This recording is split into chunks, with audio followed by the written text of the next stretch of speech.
நம்ம இன்னைக்கு செய்ய போற எக் பிரியாணிக்கு 400 கிராம் பாஸ்மதி ரைஸ் எடுக்கிறேன். அதை ஒரு 20 நிமிஷம் தண்ணியில ஊற வச்சிடலாம். அரிசி முழுகிற அளவு தண்ணி ஊற்றிடலாம்.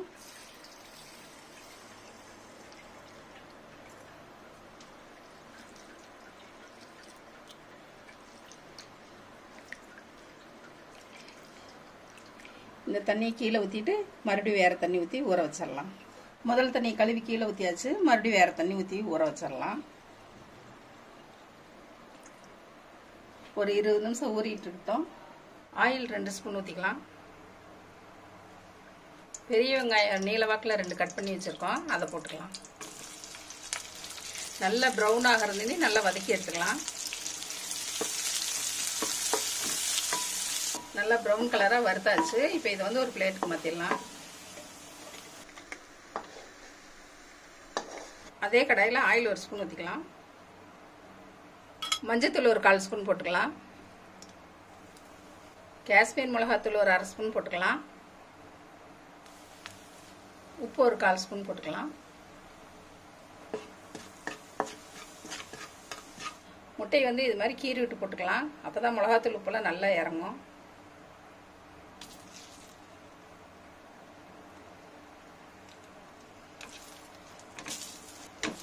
ஒரு 2 நிமிஷம் நல்லா வறுத்துக்கலாம். 2 நிமிஷம் மிளகாத்தூளை நல்லா வறுத்தெடுத்தாச்சு. இப்போ இதை ஒரு பக்கம் வச்சுட்டு நம்ம குக்கர் வச்சிடலாம். அடுப்பில் ஆயில் 1 ஸ்பூன் ஊற்றிக்கலாம். நெய் ஒரு 2 ஸ்பூன் ஊற்றிக்கலாம். சீரகம் 1/2 ஸ்பூன் போட்டுக்கலாம். பிரியாணி இலை 2 போட்டுக்கலாம். பட்டை ஒரு துண்டு போட்டுக்கலாம். நட்சத்திர சோம்பு 1 போட்டுக்கலாம். கிராம்பு ஒரு 4 போட்டுக்கலாம். ஏலக்காய் ஒரு 3 போட்டுக்கலாம். பெரிய வெங்காயம் 2 கட் பண்ணது போட்டுக்கலாம்.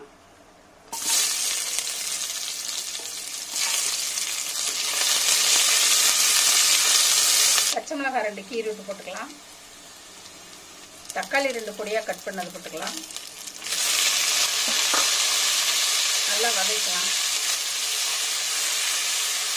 இஞ்சி பூண்டு பேஸ்ட் 1 ஸ்பூன் போட்டுக்கலாம்.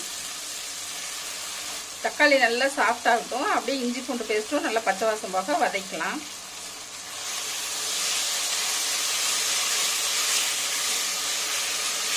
கப் தயிர் ஊற்றிக்கலாம்.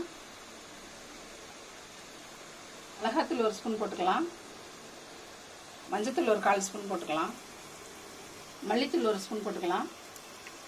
கரம் மசாலா தூள் 1/2 ஸ்பூன் போட்டுக்கலாம். இதெல்லாம் ஒன்றா கலக்கலாம்.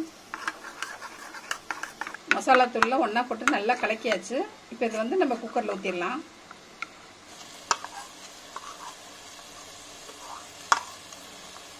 இந்த மசாலாவை ஊற்றிட்டு எண்ணெய் பிரிஞ்ச வரைக்கும் நல்லா வதக்கலாம். நம்ம இப்போ தயிரில் வந்து கலக்கி மசாலா ஊற்றிருக்கோம். இந்த டேஸ்ட் வந்து வித்தியாசமாக நல்லா இருக்கும் பிரியாணி. இது மாதிரி செஞ்சு பாருங்கள். எண்ணெய் பிரிஞ்சு நல்லா வந்துருச்சு. இப்போ புதினா ஒரு கைப்பிடி போட்டுக்கலாம். கொத்தமல்லி ஒரு கைப்பிடி அளவு போட்டுக்கலாம். நல்லா வதக்கிடலாம். வாசம் சூப்பராக இருக்கு.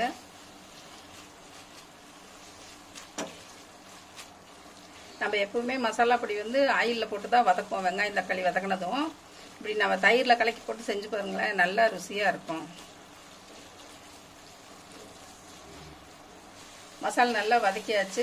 பச்சை வாசம் போயிடுச்சு. இப்போ நம்ம வந்து ஊற வச்ச அரிசியை போட்டுக்கலாம். பாஸ்மதி அரிசி 2 டம்ளர் எடுத்தோம். 20 நிமிஷம் நல்லா ஊற வச்சாச்சு. மசாலா வதக்கிறதுக்குள்ள தண்ணியை வடிச்சிட்டு இப்படி போட்டுக்குங்க.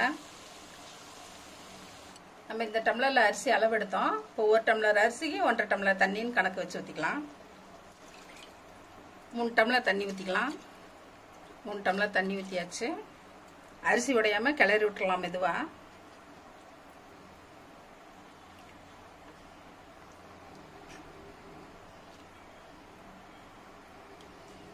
நம்ம முதல்ல வறுத்து வச்ச வெங்காயத்தை இப்போ போட்டுடலாம்.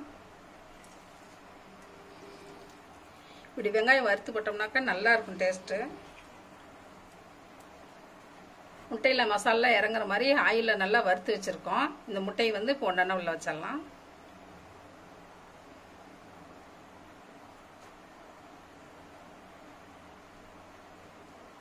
புதினா கொஞ்சம் மேலே போட்டுக்கலாம். கொத்தமல்லி கொஞ்சம் போட்டுக்கலாம். தேவையான அளவு உப்பு போட்டுக்கலாம். லைட்டா கிளறி விட்டு குக்கர் மூடி ஒரு விசில் விட்டு ஆஃப் பண்ணிடலாம்.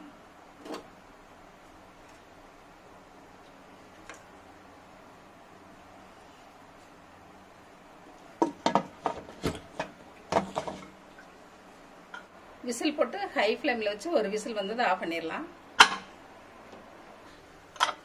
விசில் நல்லா சவுண்ட் அடங்கிருச்சு. இப்போ திறந்து பார்த்துடலாம்.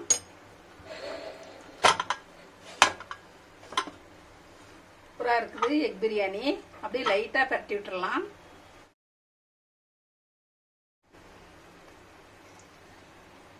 நல்லா வெந்து வந்திருக்கு அரிசி. நல்லா உதிரி உதிரியா இருக்குது பாருங்க.